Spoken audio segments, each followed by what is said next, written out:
माननीय रामलाल जी का स्वागत करें। श्री अनिल बलूनी जी। आज के इस संकल्प पत्र के जनता को अर्पित करने के इस कार्यक्रम में मीडिया के जो सभी हमारे मित्र आए हैं, उन सभी का भी हम स्वागत करते हैं और पार्टी के वरिष्ठ नेता हैं, उनका भी हम स्वागत करते हैं। मैं हमारे पार्टी के राष्ट्रीय अध्यक्ष माननीय अमित शाह जी से निवेदन करूंगा कि वे कृपया आएं और ये जो संकल्प पत्र एक बहुत जन भागीदारी की प्रक्रिया से तैयार करा है, इसकी प्रस्तावना के विषय में अपना विषय रखें। माननीय अमित शाह जी।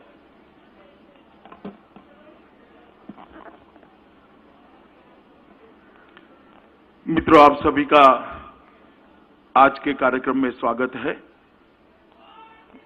मंच पर उपस्थित देश के सर्वाधिक लोकप्रिय प्रधानमंत्री और भारतीय जनता पार्टी के सर्वोच्च नेता श्रीमान नरेंद्र मोदी जी, भारत सरकार के गृह मंत्री और संकल्प पत्र समिति के अध्यक्ष आदरणीय राजनाथ सिंह जी, देश की विदेश मंत्री श्रीमती सुषमा स्वराज जी, देश के वित्त मंत्री श्रीमान अरुण जेटली जी, हमारे पार्लियामेंट्री बोर्ड के मेंबर श्रीमान थावरचंद गहलोत जी, श्रीमान रामलाल जी, भाई भूपेंद्र यादव जी और आज यहां पर उपस्थित सभी पत्रकार छायाकार भाइयों और बहनों, आज कुछ ही क्षण के बाद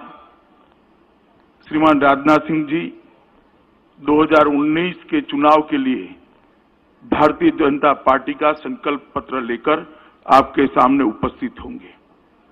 मैं आज आपको 2014 की याद दिलाने के लिए खड़ा हुआ हूं। 2014 में भारतीय जनता पार्टी उस वक्त के तत्कालीन गुजरात के मुख्यमंत्री श्री नरेंद्र मोदी जी को अपने प्रधानमंत्री पद का प्रत्याशी बनाकर लोगों के सामने आई थी। उस वक्त हम एक संकल्प पत्र और भारतीय जनता पार्टी का देश 14 से 19 किस तरह से चलेगा, इसका विजन लेकर हम आपके सामने आए थे।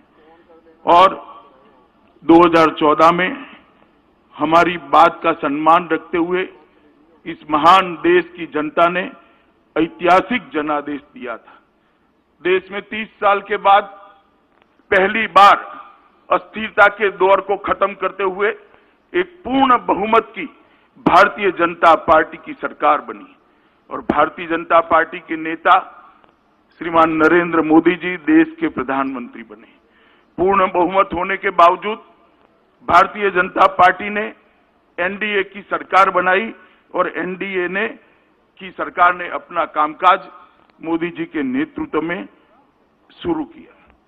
मैं इतना कहना चाहता हूं कि 2014 से 2019 की यात्रा जब कभी भी भारत के डेवलपमेंट का, भारत के विकास का और भारत की दुनिया में साख बढ़ने का इतिहास लिखा जाएगा, ये 5 साल सुवर्ण अक्षरों से अंकित करने पड़ेंगे।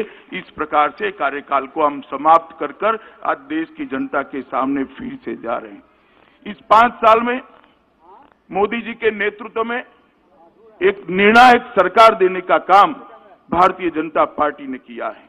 ये 5 साल के अंदर 50 करोड़ गरीबों के जीवन स्तर को सच अर्थ में उठाने के लिए एक भगीरथ सफल प्रयास मोदी जी के नेतृत्व में हुआ है।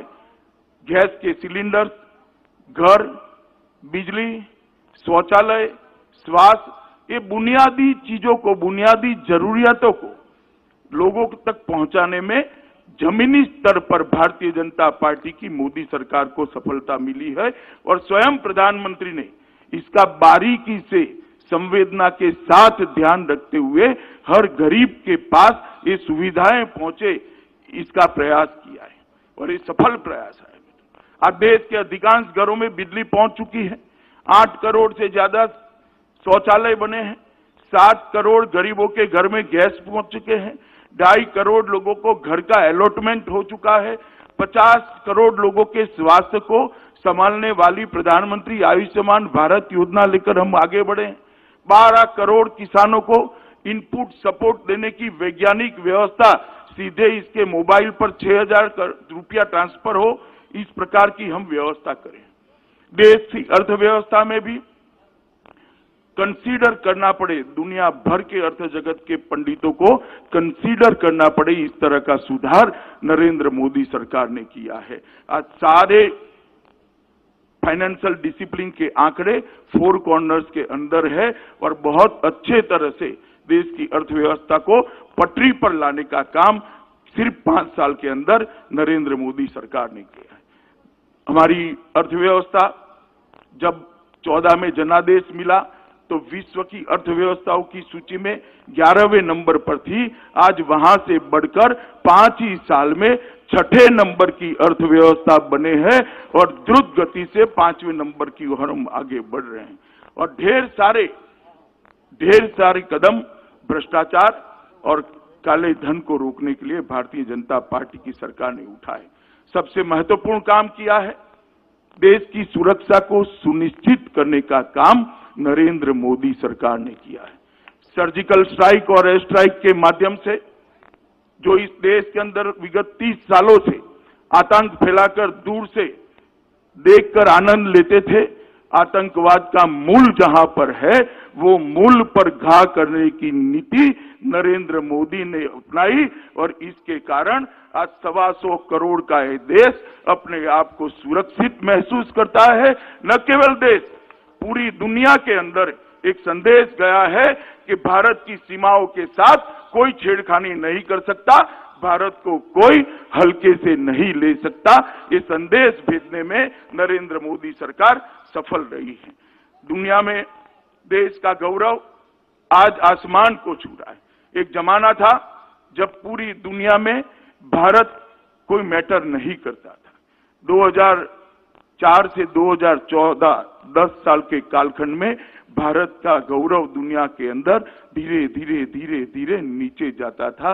ये 5 साल के अंदर कोई भी महत्वपूर्ण मसला हो, देश के प्रधानमंत्री की सोच क्या है, देश के प्रधानमंत्री का रुख क्या है, भारत सरकार का मंतव्य क्या है, इसके मायने पूरे देश फिर पूरी दुनिया के अंदर बहुत बदले हुए नजर आते हैं। मैं मानता हूं इस बात के साथ देश के 125 करोड़ लोग अपने आप को गौरवान्वित महसूस कर रहे हैं, अपने आप को जोड़ रहे हैं और हर भारतीय अपने आप को गौरवान्वित महसूस कर रहा है। एक भी घपला, घोटाला, भ्रष्टाचार इसका आरोप भी न लगे, इस प्रकार से भारतीय जनता पार्टी की नरेंद्र मोदी सरकार चली है।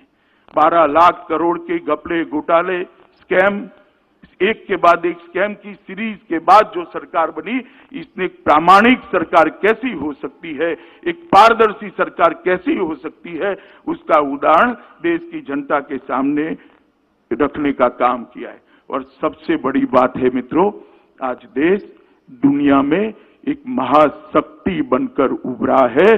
भारत दुनिया में एक महाशक्ति के नाते अपनी पहचान को कायम कर, हर भारतीय को इन दिन का इंतजार था।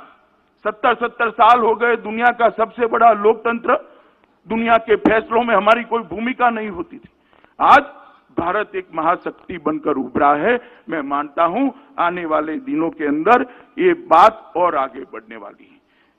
मैं 5 साल के अंदर इस सरकार ने कई कदम उठाए, सबका जिक्र करना नहीं चाहता क्योंकि आज का क्या करेंगे, परंतु इतना जरूर बताना चाहता हूं मित्रों, जिन लोगों को भी multi party democratic parliamentary system का स्टडी है, उनको मालूम होगा काम करना कितना कठिन होता है, और खास कर फेडरल स्ट्रक्चर वाली कंट्री के अंदर। इसी हमारी लोकतांत्रिक व्यवस्था के अंदर जहां कोई सरकार 30 साल काम करे तो 4-5 बड़े फैसले ले सकती है, नरेंद्र मोदी सरकार ने 5 साल के अंदर 50 से ज्यादा बड़े कदम उठाए हैं जो इतिहास का हिस्सा बनने वाले हैं। मैं मानता हूं कि 5 साल हमारे भारत के विकास के इतिहास में बहुत महत्वपूर्ण रहे।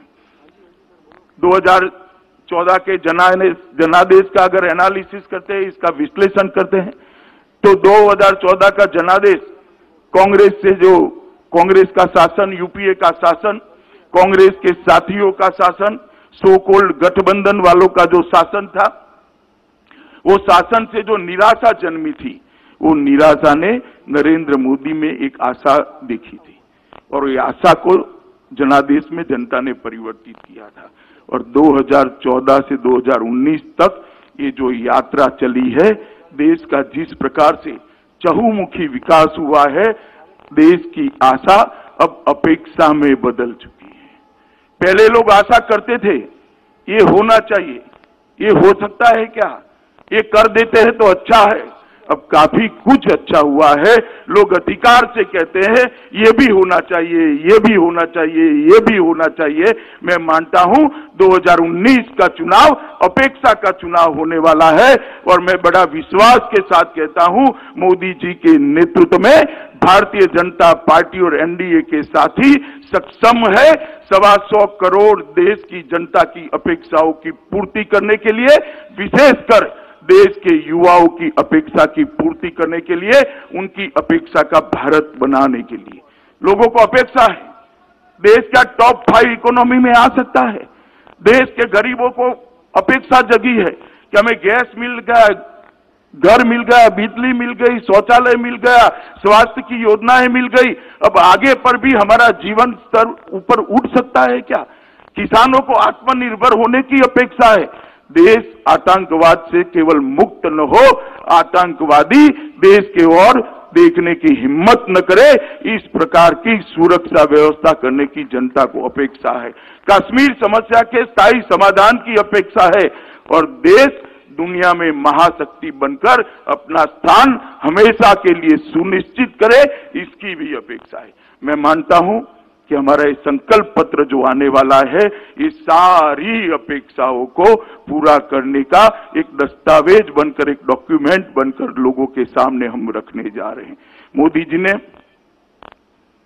देश के सामने आजादी के जब 75 साल समाप्त होंगे 2022 में, तब देश कैसा हो, इसका एक विजन रखा है और वो विजन के हिसाब से 2022 में हम 75 साल के समय 75 संकल्प लेकर देश की जनता के सामने जा रहे हैं कि 2022 में ये 75 संकल्पों को पूरा कर जब देश आजादी की 75वीं सालगिरह मनाता होगा, इतनी समस्या से संपूर्ण रूप से देश को मुक्त करने का वचन लेकर, संकल्प लेकर हम लोगों के सामने जाने वाले हैं। सबसे बड़ी मोदी सरकार की सिद्धि है, हमने सोचने का स्केल बदला है। पहले योजनाएं बनती थी, इतना 1000 घर बना देंगे, इतने लाख टॉयलेट बना देंगे। अब हरेक को घर देंगे, हरेक को टॉयलेट देंगे, हरेक को गैस देंगे, हरेक को बिजली देंगे, हरेक के स्वास्थ्य की सुविधा करेंगे। देश का सोचने का स्केल बदलने का काम नरेंद्र मोदी जी ने कहा है, जिसकी देश की जनता राह से आज ये संकल्प पत्र की घोषणा हमारे संकल्प पत्र समिति के अध्यक्ष, देश के गृह मंत्री, भाजपा के पूर्व अध्यक्ष श्रीमान राजनाथ सिंह जी करने वाले हैं। कई सारे वरिष्ठ नेताओं के साथ चर्चा कर अलग अलग क्षेत्र के तज्ञों के साथ चर्चा कर एक्सपर्ट्स के साथ चर्चा कर और भारत के मन की बात के माध्यम से लगभग 6 करोड़ से ज्यादा लोगों का भागीदारी कर एक संकल्प पत्र को बनाया गया है।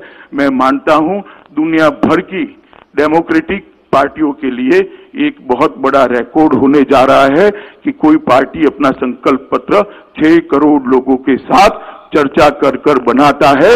ये अपने आप में बहुत बड़ी बात है। मित्रों, मैं आज इतना ही कहना चाहता हूं कि भारतीय जनता पार्टी इस संकल्प पत्र लेकर आपके मन की बात संकल्प पत्र में समाहित कर आपके सामने आने वाली है। इस वक्त मैं पार्टी के अध्यक्ष के नाते आपको इतना ही कहना चाहता हूं कि आपने 2014 में मोदी जी को आशीर्वाद दिया था। 2014 से 2019 तक हमने आपकी अपेक्षाओं के अनुरूप काम किया है। कई चीजें जो हमारे संकल्प पत्र में नहीं भी थी, उसको आगे ले जाने का काम किया है। आप एक बार फिर से मोदी जी के नेतृत्व में भारतीय जनता पार्टी और एनडीए के साथीदारों को आशीर्वाद दीजिए। हम एक मजबूत सरकार देने का वादा करते हैं, हम एक निर्णायक सरकार देने का वादा करते हैं, एक पारदर्शी और संवेदनशील सरकार देने का वादा करते हैं। मुझे भरोसा है कि मोदी जी के नेतृत्व में भारतीय जनता पार्टी और एनडीए के सारे दल साथ में मिलकर जनता की अपेक्षा का भारत बनाने में हम सफल होंगे। पूरे देश भर में जहां जहां जाते हैं फिर एक बार मोदी सरकार का उद्घोष जनता में से सुनाई पड़ता है, जो व्याख्यायित करता है लोगों की अपेक्षाओं को, और ये अपेक्षाओं की पूर्ति का चुनाव है। ये अपेक्षाओं की पूर्ति मोदी जी के नेतृत्व में बनने वाली भारतीय जनता पार्टी एनडीए की सरकार जरूर करेगी। मुझे इसकी पूर्ण आशा है और आप सबसे भी अपेक्षा है कि चुनाव के ये संकल्प पत्र को आप हमारी स्पिरिट को, हमारी भावनाओं को जन जन तक पहुंचाने में हमारी सहायता करेंगे। ये बात कर मैं मेरी बात को समाप्त करता हूं। वंदे मातरम।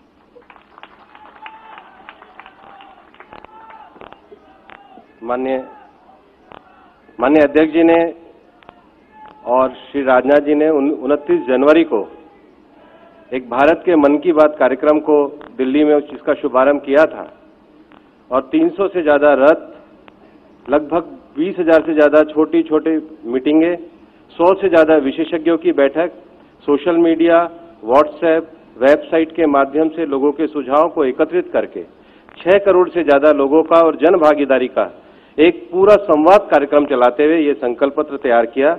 और मैं इस अवसर पर निवेदन करना चाहूंगा, हमारे बीच में हमारे यशस्वी प्रधानमंत्री श्री नरेंद्र मोदी जी हैं, उनसे कि संकल्प पत्र समिति के अध्यक्ष माननीय राजनाथ जी के द्वारा कृपया इस संकल्प पत्र को जनता को समर्पित करने के कार्यक्रम को करिए। मैं मंच के सभी वरिष्ठ हमारे नेताओं से भी निवेदन करूंगा कि ये जो संकल्प पत्र है, ये संकल्प पत्र देश की जनता को समर्पित किया जाएगा। ये संकल्प पत्र 6 करोड़ से ज्यादा लोगों के साथ सीधा उनकी भावनाओं को, विषयों को, उनके उद्गारों को, उनकी अपेक्षाओं को, उनकी आकांक्षाओं को, सबको इसमें समाहित करते हुए और ये जो 5 वर्ष की एक सफल सरकार ने जो गरीब कल्याणकारी कार्य किए हैं उसको आगे बढ़ाने के लिए हम सभी एक इस संकल्प पत्र का, ये संकल्प पत्र अब जनता को समर्पित किया जाता है।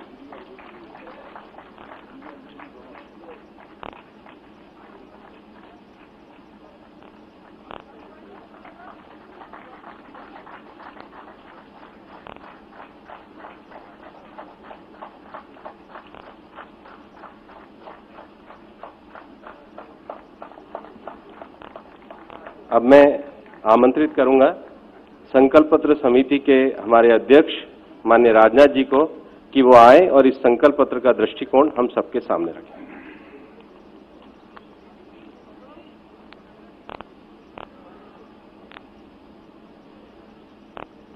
देश के यशस्वी प्रधानमंत्री आदरणीय मोदी जी, हमारे भारतीय जनता पार्टी के राष्ट्रीय अध्यक्ष आदरणीय अमित जी शाह,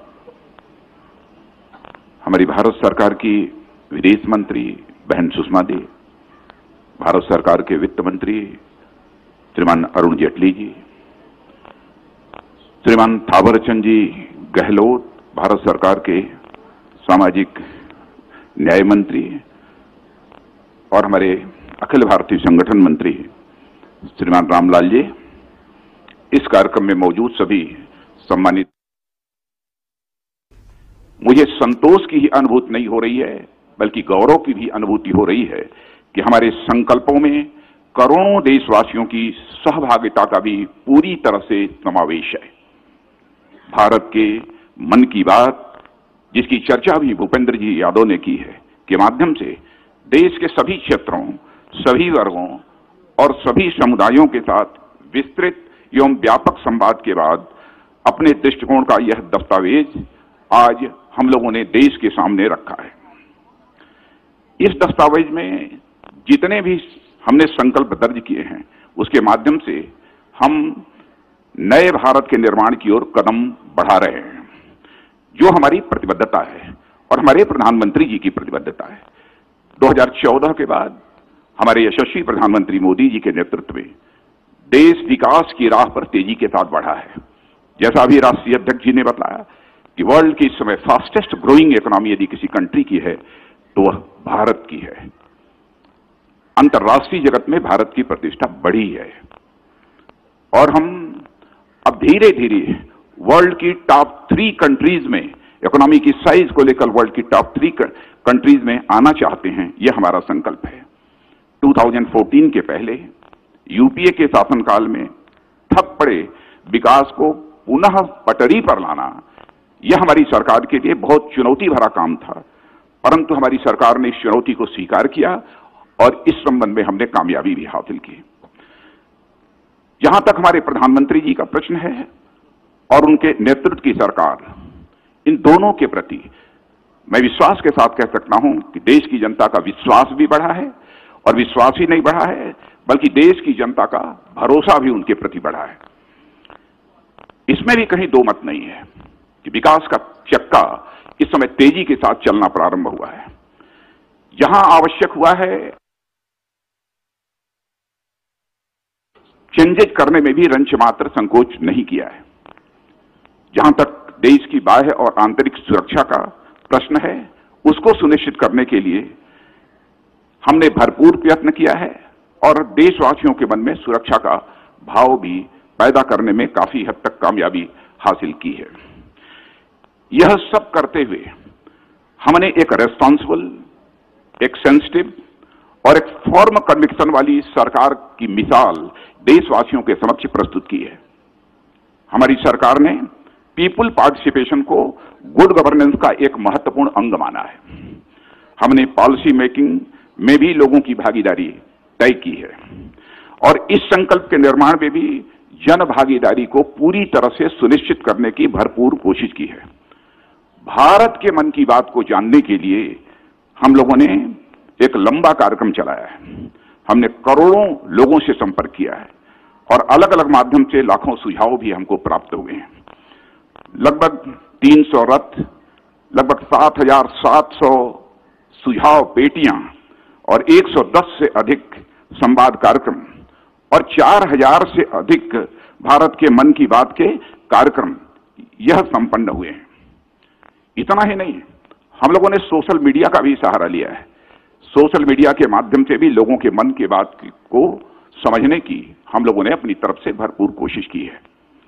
साथ ही विशेषज्ञों के साथ भी हमारे टीम के जो प्रमुख सदस्य थे उनका बैठना हुआ है, हम लोगों का भी उनके साथ बैठना हुआ है, उनके साथ भी हम लोगों ने परामर्श किया है।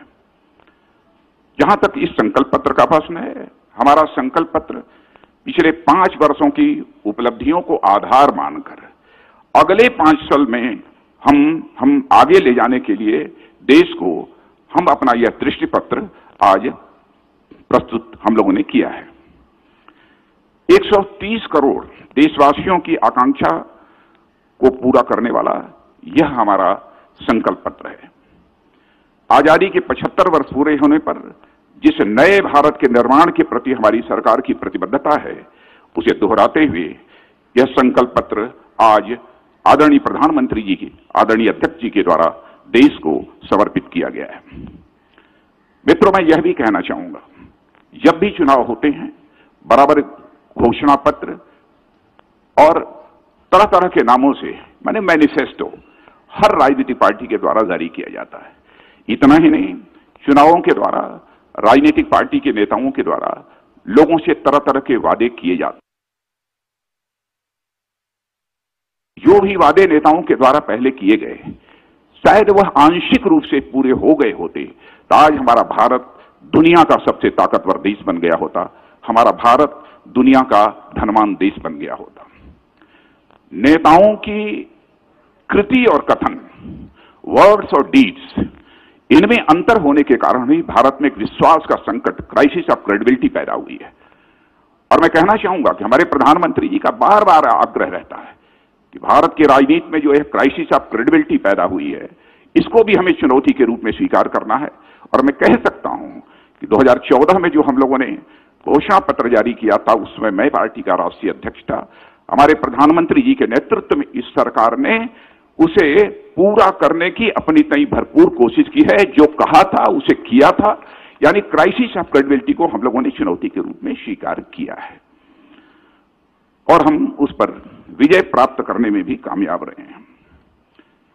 मैं इस संकल्प पत्र के कुछ प्रमुख बिंदुओं की तरफ आपका ध्यान आकर्षित करना चाहूंगा। विस्तार में यदि मैं जाऊंगा तो लंबा समय लगेगा। जहां तक इस संकल्प पत्र का प्रश्न है, यह वेबसाइट पर अपलोड हो चुका है, आप लोगों तक थोड़ी ही देर में पहुंच जाएगा या पहुंच गया होगा।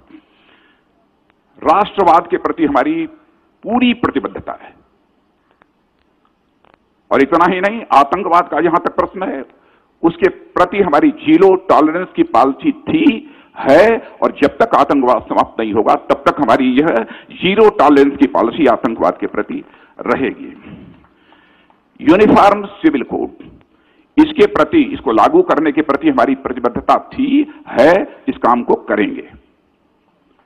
भारत में होने वाले इनफिल्ट्रेशन, अवैध घुसपैठ को रोकने के लिए जितनी भी सख्ती करनी होगी हम वो सख्ती करेंगे, लेकिन घुसपैठ को पूरी तरह से रोकेंगे।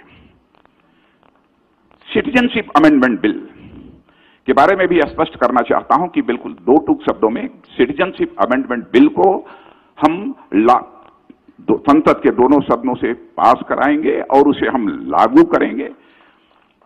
लेकिन यह भी आश्वस्त करना चाहते हैं, हम किसी भी राज्य की, चाहे कल्चरल हो अथवा लिंग्विस्टिक हो, आइडेंटिटी पर आंच नहीं आने देंगे।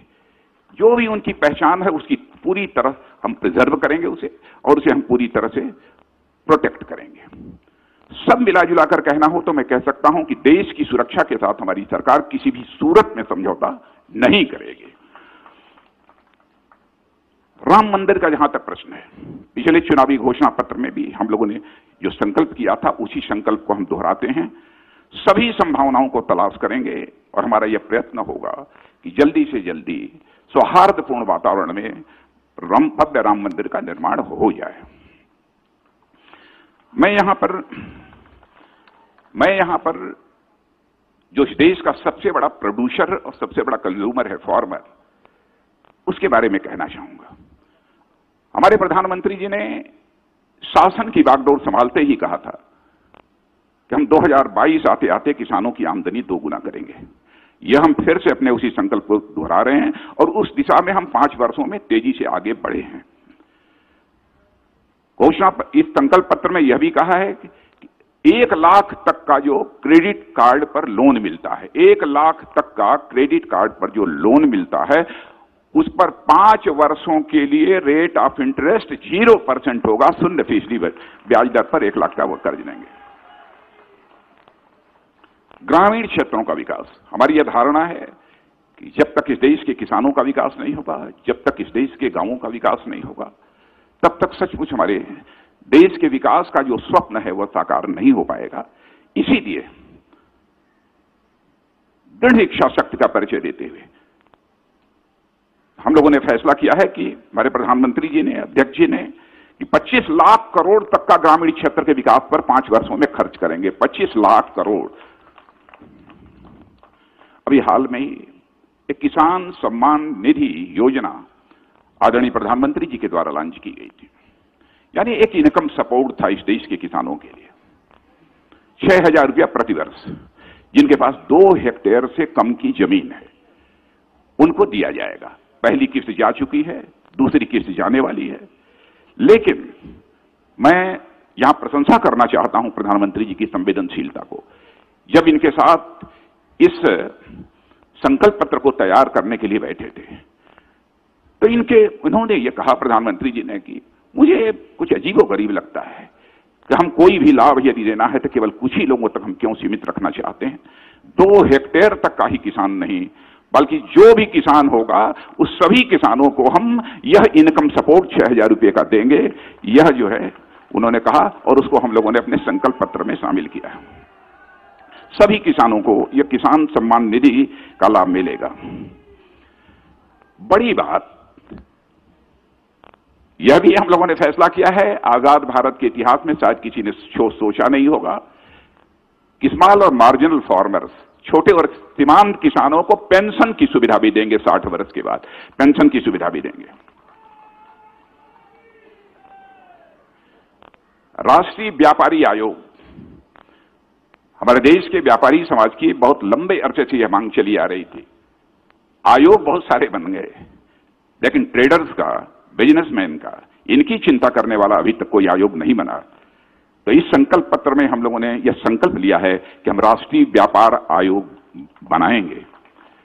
और राष्ट्रीय व्यापार आयोग जो बनाएंगे, इनएक्टिव यह आयोग नहीं होगा, बल्कि वेरी इफेक्टिव आयोग होगा। एक ऐसा हम राष्ट्रीय व्यापारी आयोग बनाएंगे। यदि हम लघु और सीमांत किसानों को पेंशन दे रहे हैं तो अपने देश के हम अपने व्यापारियों को नहीं छोड़ सकते। इसीलिए हम लोगों ने यह भी संकल्प पत्र में कहा है कि हम देश के छोटे दुकानदारों को भी पेंशन की सुविधा 60 वर्ष के बाद मुहैया कराएंगे। समावेशी विकास, इंक्लूसिव ग्रोथ इस देश का होना चाहिए, यह हम सबकी चाहत है।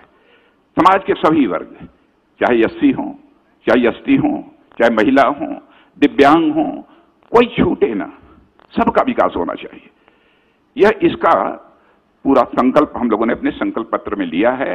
और मैं आपसे निवेदन करूंगा कि आप जो हमारा संकल्प पत्र है उसके डिटेल में, उसके विस्तार में जाएं तो सारी चीजें आपको वहां पर मिल जाएंगी। एक संकट, और संकट ही नहीं बल्कि वैसे देश की एक चुनौती भी मानता हूं, जो समय समय पर पैदा हुआ है, रीजनल डेवलपमेंट को लेकर रीजनल इम्बैलेंस, क्षेत्रीय असंतुलन। हम लोगों ने यह तय किया है कि भारत के अंदर जो रीजनल इम्बैलेंस है उसको हम समाप्त करके ही दम लेंगे। और मैं प्रधानमंत्री जी को विशेष रूप से बधाई देना चाहता हूं। जब से आपने प्रधानमंत्री की जिम्मेदारी सौंपी है, बराबर आपने इसकी चर्चा की है और क्षेत्रीय असंतुलन को कम करने के लिए, धीरे धीरे उसे पूरे समाप्त करने के लिए आपने कई प्रभावी कदम भी उठाए हैं। एक और आपको याद दिलाना चाहता हूं, प्रधानमंत्री जी ने यह भी कहा था, चुनाव को लेकर इस देश को बहुत बड़े खर्च का वहन करना पड़ता है, बहुत बड़े खर्च की जिम्मेदारी संभालनी पड़ती है। पैसा किसका खर्च होता है? जो हमारे देश के आम नागरिकों की जेब से पैसा आता है, करों के रूप में, वही खर्च होता है। कोई भी संवेदनशील प्रधानमंत्री होगा, स्वाभाविक रूप से उसके मन के अंदर यह भाव पैदा होगा।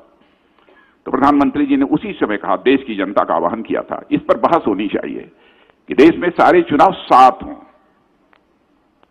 हर महीने चुनाव नहीं होने चाहिए। तो यह भी हम लोगों ने यह संकल्प इसमें लिया है कि हम इस पर बहस करेंगे और इस पर कंसेंसस बनाएंगे। यह भी हम लोगों का संकल्प है। गुड गवर्नेंस का जहां तक प्रश्न है, गुड गवर्नेंस के बारे में मैं समझता हूं कि कोई बहुत लंबी चौड़ी बात करने की आवश्यकता नहीं है। यह सभी स्वीकार करते हैं। यहां पर हमने बहुत सारे स्ट्रक्चरल और प्रोसीजरल रिफॉर्म्स किए हैं, वहीं पर सिस्टम में भी काफी चेंजेस लाए हैं। उदाहरण तो हमारे पास कई हैं, लेकिन मैं एक का उदाहरण देना चाहता हूं, direct benefit transfer system. Direct benefit transfer system से जो सहायता, चाहे वो विडो पेंशन हो, ओल्ड एज पेंशन हो, चाहे वो कोई सब्सिडी हो, यह पहले मिडिल मैन के माध्यम से जो लोगों के द्वारा पहुंचती थी, अब वो डायरेक्ट बेनिफिट ट्रांसफर सिस्टम के माध्यम से पहुंचना प्रारंभ हुई है। जिसका परिणाम यह हुआ है कि हम लोगों ने 1,10,000 करोड़ रुपए की बचत की है। सिस्टम में चेंज लाने का यह लाभ होता है, प्रोसीजर्स में चेंज लाने का इतना बड़ा यह लाभ होता है। मजबूत करेंगे। हमारे केंद्र राज्य सरकारों के संबंध बहुत ही बेहतर हों, प्रगाढ़ हों। हम उसको और अधिक मजबूत करने के लिए जो भी आवश्यक होगा कदम उठाएंगे। मैं मित्रों यहां बहुत ही संक्षेप में एक और चर्चा करना चाहता हूं कि हमारे प्रधानमंत्री जी ने अपनी प्रतिबद्धता दोहराई है बार बार कि 2022 तक हम नए भारत का निर्माण करेंगे, जब आजादी के 75 वर्ष पूरे होंगे। तो उसको पूरा करने के लिए हम क्या क्या करने वाले हैं। तो ऐसे हमने लगभग 75 स्टेप्स, 75 कदम तय किए।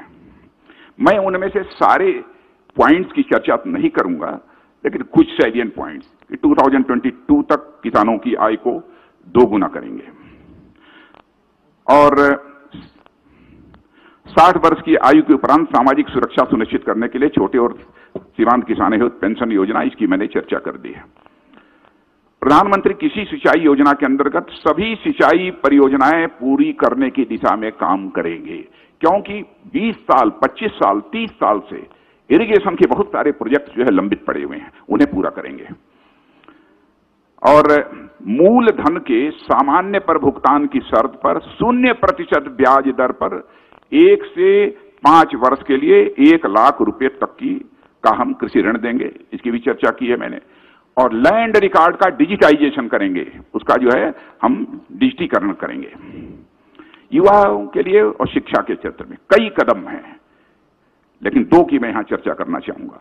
उत्कृष्ट प्रबंधन संस्थाओं में सीटों की संख्या बढ़ाने के दिशा में भी हम काम करेंगे। हम सीटों की संख्या मैनेजमेंट के जितने भी इंस्टीट्यूट्स हैं उसमें बढ़ाने का प्रयत्न करेंगे। जो हमारे एक्सेलेंट हमारे इंजीनियरिंग इंस्टीट्यूशंस हैं, उनमें भी हम सीटों के नंबर को बढ़ाएंगे। एक्सेलेंट इंजीनियरिंग कॉलेजेस, जो संस्थाएं हैं इंजीनियरिंग की, उनमें भी हम बढ़ाएंगे।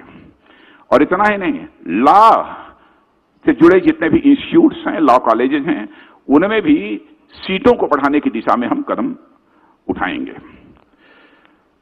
बुनियादी ढांचा माने एक इंफ्रास्ट्रक्चर डेवलपमेंट के लिए प्रत्येक परिवार के लिए पक्का मकान, जिसको कि अध्यक्ष जी ने भी कहा है, अधिक से अधिक ग्रामीण परिवारों के लिए एलपीजी गैस सिलेंडर। लेकिन अध्यक्ष जी ने कहा है कि हम सभी गरीब परिवारों के लिए एलपीजी गैस सिलेंडर मुहैया कराएंगे, तो हम इस लक्ष्य को हासिल करके ही दम लेंगे। सभी घरों का 100% विद्युतीकरण, power in every village, power for all, यही लक्ष्य रखकर हमारी यह सरकार मोदी जी के नेतृत्व में काम कर रही है। प्रत्येक घर में शौचालय, 98% घरों में इस लक्ष्य को हमने हासिल किया है। सभी घरों में स्वच्छ पेयजल की उपलब्धता, यह भी हम करेंगे। सभी घरों में स्वच्छ जल पीने के लिए मिले, पीने का पानी मिलना चाहिए। नेशनल हाईवेज का काम बहुत अच्छा हुआ है। नेशनल हाईवेज की लंबाई है जितनी, उसको हम 2 गुना करेंगे, जस्ट डबल करेंगे। हम इस लक्ष्य के साथ अपने कदम आगे बढ़ाएंगे। और शहरों और गांवों में ODF प्लस और ODF 2+ दर्जा प्राप्त करने के लिए स्वच्छ भारत मिशन के अंतर्गत 100% कचरा संग्रह सुनिश्चित करेंगे। Waste management, 175 gigawatt renewable energy, नवीकरणीय ऊर्जा क्षमता के लक्ष्य को हम प्राप्त करेंगे। रेलवे की दृष्टि से 2022 तक सभी जितने भी रेल पटरियां हैं, कोशिश यही होगी कि लगभग अधिकांश रेल पटरियों का ब्रॉड गेज में परिवर्तन हो जाए। 2020 तक यह भी हम लोगों की कोशिश होगी कि सभी रेल पटरियों का इलेक्ट्रिफिकेशन, विद्युतीकरण, वह पूरा हो जाए। हेल्थ की दृष्टि से आयुष्मान भारत के अंतर्गत 1.5 lakh health and wellness centre खोले जाएंगे। यह सिर्फ काम चल रहा है। 75 नए मेडिकल कॉलेजेस और पोस्ट ग्रेजुएट मेडिकल कॉलेजेस की भी स्थापना की जाएगी। और गरीबों के लिए उनके दरवाजे पर ही गुणवत्तापूर्ण प्राथमिक चिकित्सा सेवा सुनिश्चित करने के उद्देश्य से सभी स्वास्थ्य एवं वेलनेस केंद्रों पर टेलीमेडिसिन एवं डायग्नोस्टिक लेबोरेटरी उपलब्ध कराने का भी हम लोगों ने लक्ष्य सामने रखा है। ट्रेन्ड डॉक्टर और जनसंख्या का अनुपात आज बहुत अधिक है।